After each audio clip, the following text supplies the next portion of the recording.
So how does it all look? Is my hair good? It's all There is no list. We'll start with that. Jeffrey Epstein case came and went. There are files, there are no files, there are names, there are no names, there's a client list, there isn't a client list, Prince Andrew's name, Prince Andrew's not named. What is the reality and what does that have to do with Meghan Markle, with Ghislaine's new revelations? And what we're going to talk about is not what was released to the public in the form of a transcript. And of course, the videotapes that we have all, or the audio tapes that we have all heard, but what wasn't said or what was redacted, because there were over 12 hours that apparently have been redacted to the public, and we've only been allowed to listen what is there. And we also know that Virginia Roberts wanted to have Meghan Markle called as a witness because of her close association to the Duke when he was with Virginia Roberts. And Ghislaine was part of all of this because she has now thrown Meghan to the wolves and said, allegedly, that Meghan was an Epstein girl, that she worked in the adult entertainment industry, and that she was well known. And her nickname is going to shock you. Because I'm from the States, you don't grow up with the same understanding of the royal family. Well, that's just not true. I didn't know much about him. Well, that's just not true. I'm not sure exactly what the outcome will be, but definitely not good. I would never have introduced them. It would never have occurred to me to introduce them. I couldn't imagine them being friends. Two chalk and cheeses would never, I mean, for real, there's nothing there to connect them. So he met Prince Andrew, and then he had a relationship. I don't like that word, it sounds funky. They had a acquaintanceship. Thank you. But before we get started, please don't forget to click like, share, and subscribe, and check out my new channel. And we're going to get started into this whole mess of the royal family. But I just want to touch upon something because Princess Catherine is showing a beautiful new do, a beautiful new hairdo, and it's looking absolutely gorgeous. I do not understand this hatred that the press has against the Welleses right now, but I can see that is driven or motivated to get Harry and his skanky wife back to the UK, which I don't think is going to happen. But who do we have being the defender of all of this? Of course, we have Tessa Dunlop. Now, Tessa Dunlop joins the conversation and she goes, beneath it all, what really rankled was the Sussex's rejection of our most revered institution. It turns out that they rejected it, and that's why the royal family are very angry towards Harry and Meghan, because Harry and Meghan are so important that, of course, their rejection triggered everything. A softer, forgiving king and a happier Harry, who I suspect still covets the half-in and half-out role he mooted 5 years ago, is an infinitely more appealing prospect than the current Cold War status. Dunlop continues, the Prince of Wales would be foolish to take his familial cues from the unbending social structures of a bygone era. Today, William sits at the heart of Britain's most revered institution, and in the face of recent domestic adversity, enjoys enormous public sympathy, but moods can change. I don't know about you, but that sounds like a threat to me.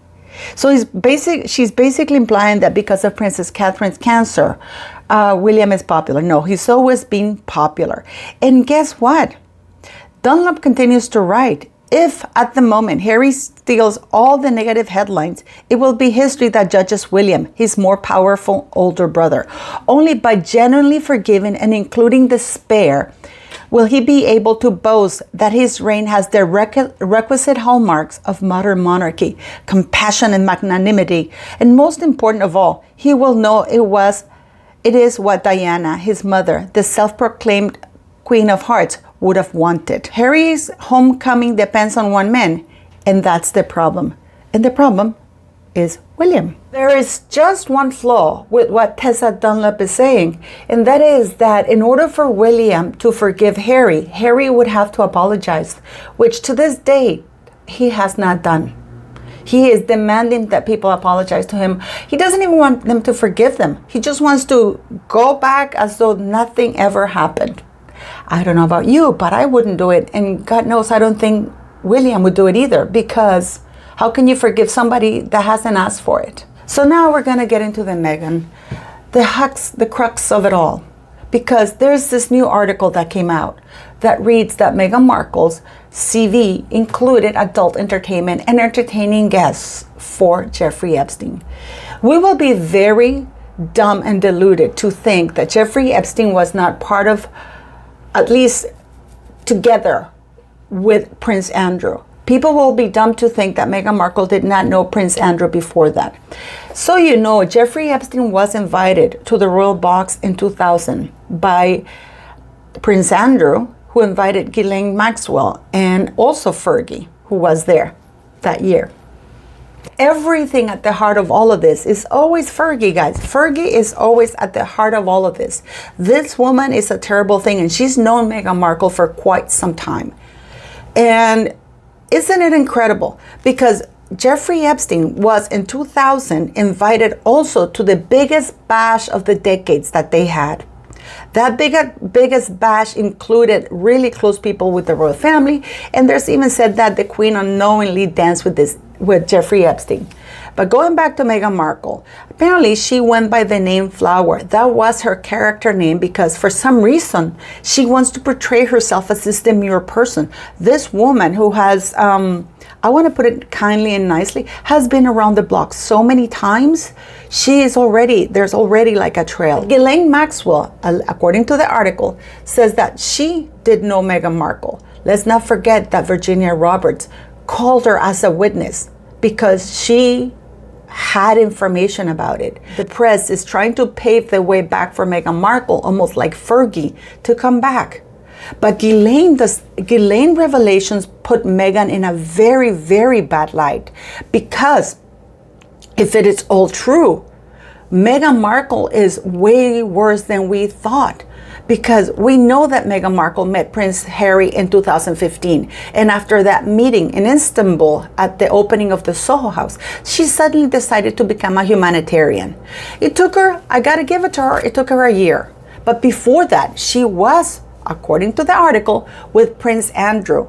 But Fergie, of course, body blocked her because Fergie did not want to have her anywhere near her. We all know that Meghan Markle, oh, I didn't know who Harry was.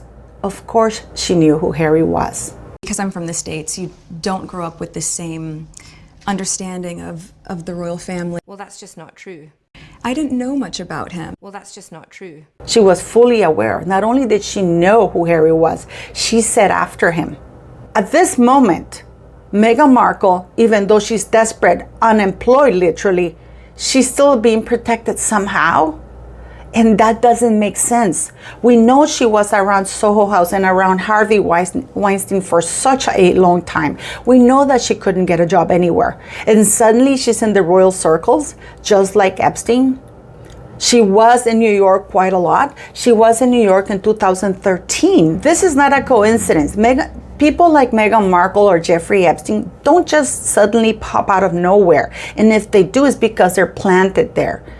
We know that Meghan Markle, sure, she went after Harry, but she had help getting there. And the interesting part now that with Ghislaine Maxwell's revelations that she's given, and the ones that are redacted, because, okay, we all have the unredacted parts, but the interesting bits are the redacted bits that clearly cover up for Meghan. But I don't think they're covering up for Meghan as much as they're protecting who put Meghan there.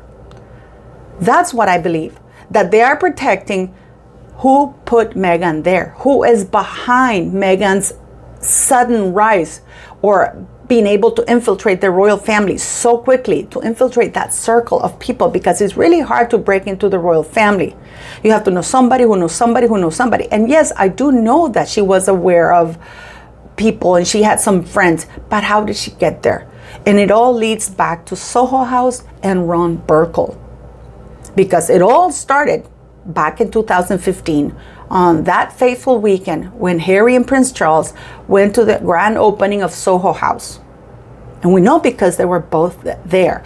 The Soho House had officially opened its doors the weekend before, but the big grand bash was on the 24th and 25th that happened of April 2015. Do I have any doubts that Rachel Meghan Markle was a call girl? Of course not. I don't have any doubts whatsoever. I believe that she's been protected not because of who she is, but because of the connections of the people that put her there.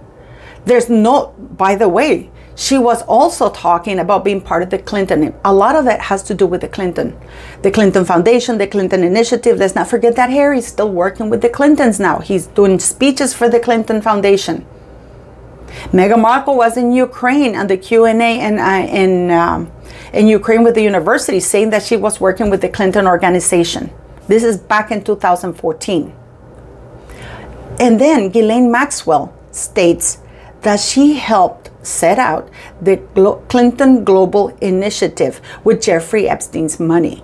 So when you say involve himself, meaning like give money to the Clinton Global Initiative or something like this?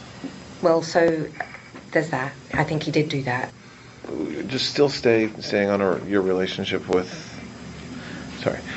your association with the Clintons. You were part of the ramp up or the startup of the Clinton Global Initiative and helping them and supporting that effort. I would say very central to that, yes. And Mr. Epstein,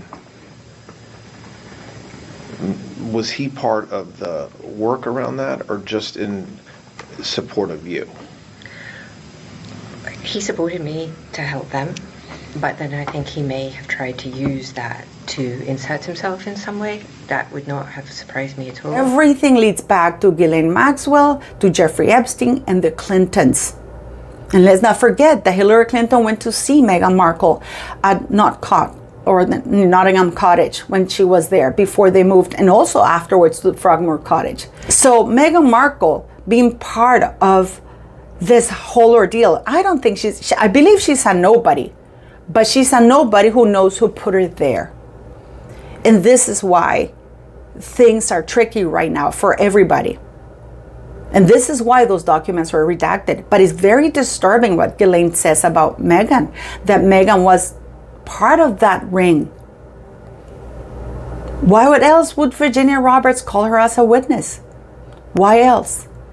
And why else I think that's why Prince Andrew quickly settled, because they knew that Meghan Markle knew too much. It all started on a yacht. Please let me know what you think.